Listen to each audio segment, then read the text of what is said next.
जय हिंद साथियों, आपका स्वागत है आपके अपने यूट्यूब चैनल एजुकेशनल टेम्पल में। दोस्तों, BA second year third semester season 2022-23 geography यानी भूगोल आपका पेपर कोड 201 यानी पाठ्यक्रम कोड आपका 201, जिसके लिए मैं मोस्ट इंपॉर्टेंट ऑब्जेक्टिव आपको क्वेश्चन लेकर आ गया हूँ, जो सभी प्रश्न बहुत ही महत्वपूर्ण है परीक्षा की दृष्टि से। तो आइए देखते हैं पर प्रश्न नंबर पहला। अगर चैनल पर नया है तो चैनल को सब्सक्राइब करिएगा, बेल आइकन को प्रेस कर लीजिएगा, ताकि जब मैं नेक्स्ट मार्च पेपर अपलोड करूँ तो आपके पास नोटिफिकेशन पहुँच जाए। तो आइए देखते हैं पर प्रश्न नंबर पहला। प्रश्न नंबर पहला है कि विश्व पर्यावरण दिवस मनाया जाता है, तो इसका उत्तर हो जाएगा आपका 5 जून को मनाया जाता है। अगला प्रश्न है कि संपूर्ण पृथ्वी धरातल पर कितने भाग में जलमंडल का विस्तार है, तो इसका उत्तर हो जाएगा 71%, यानी 71% आपका क्या है, जलमंडल। और पृथ्वी स्थल मंडल कितना है आपका, तो 29% आपका क्या है, स्थल मंडल। अगला प्रश्न कि भौतिक पर्यावरण का महत्वपूर्ण उपसंघटक है, तो इसका उत्तर हो जाएगा स्थिति। अगला प्रश्न है कि सूर्य से आने वाली हानिकारक पराबैंगनी किरणों से होती है, तो इसका उत्तर हो जाएगा आपका त्वचा कैंसर होती है पराबैंगनी किरणें जो आती हैं आपका। अगला प्रश्न है कि इकोलॉजी अर्थात पारिस्थितिकी शब्द का प्रयोग करने वाला प्रथम व्यक्ति कौन था, तो इसका उत्तर हो जाएगा अर्नेस्ट हैकेल। इकोलॉजी में किसका अध्ययन करते हैं, पारिस्थितिकी का, इसे भी याद रखिएगा। अगला प्रश्न है कि भारतीय वनस्पति सर्वेक्षण का मुख्यालय कहाँ स्थित है, तो इसका उत्तर होगा कोलकाता में। अगला प्रश्न है कि फूलों की घाटी कहाँ स्थित है, तो इसका उत्तर हो जाएगा उत्तराखंड में। और आपका उत्तराखंड में एक हरेली त्यौहार मनाया जाता है जो वृक्ष यानी पौधे से संबंधित है, इसे भी याद रखिएगा। अगला प्रश्न है कि सर्वाधिक जैव विविधता वाला देश कौन सा है, तो इसका उत्तर हो जाएगा आपका इंडिया यानी भारत।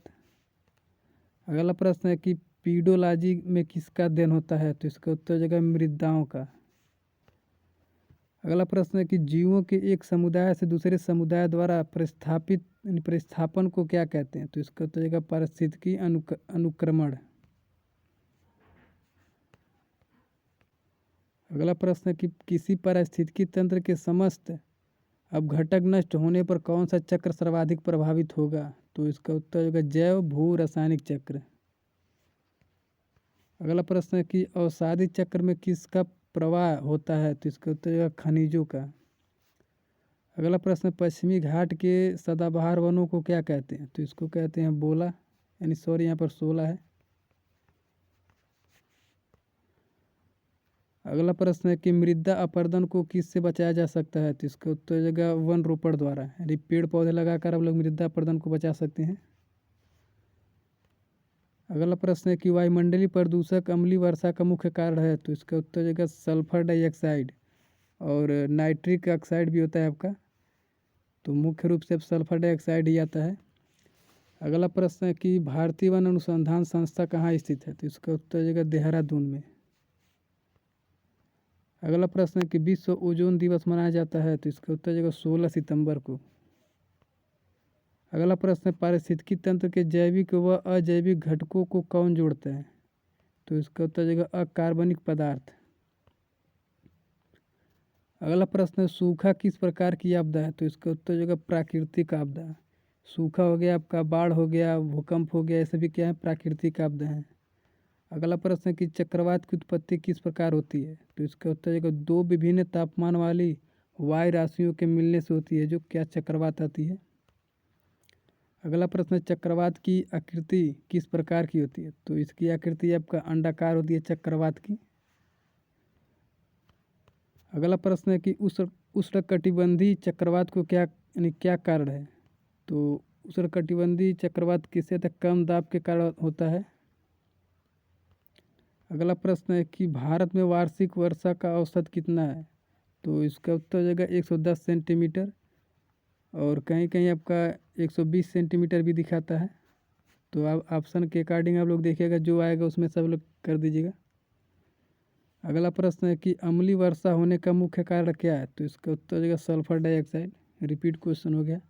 अगला प्रश्न, वायुमंडल में सबसे अधिक कौन सी गैस पाई जाती है, तो इसका उत्तर हो जाएगा आपका नाइट्रोजन, 78% पाई जाती है। उसके बाद आपका ऑक्सीजन आता है, यानी O2। लगभग 21% पाई जाती है। बाकी आपका लास्ट में आर्गन आता है जो 1% होता है। तो सबसे अधिक पूछता है नाइट्रोजन और ऑक्सीजन, तो 78% और 21% आपका पाया जाता है।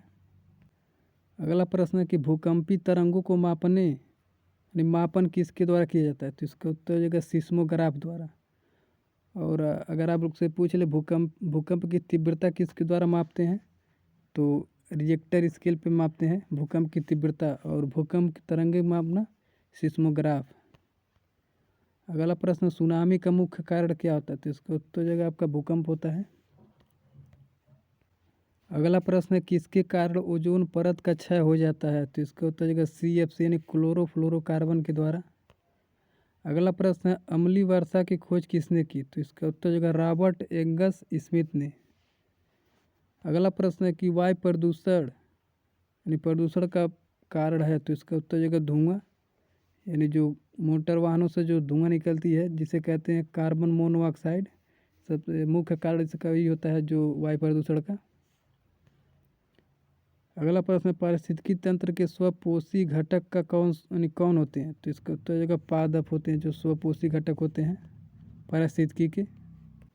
अगला प्रश्न, पारिस्थितिकी संतुलन बनाए रखने के लिए भारत में वन क्षेत्र कितने अनुपात में होना चाहिए, तो इसका उत्तर हो जाएगा 33.3%, यानी इसको फ्रैक्शन में बदलेंगे अनुपात में तो आपको आ जाए 1:3 के, यानी इसका जो फ्रैक्शन भिन्न होता है 33 1:3 होता है, तो इसको 1:3 में रखना चाहिए।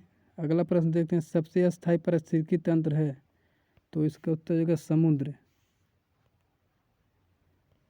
अगला प्रश्न, पारिस्थितिकी नीके की संकल्पना को प्रतिपादित किया था, तो इसका उत्तर हो जाएगा ग्रीनेल्स ने किया था। तो इसमें कुल जो मोस्ट इम्पॉर्टेंट क्वेश्चन थे हमने करवा दिए हैं परीक्षा की दृष्टि से। बाकी जो कल आपका पेपर होगा तो मैं उसका एनालिसिस करवाऊँगा।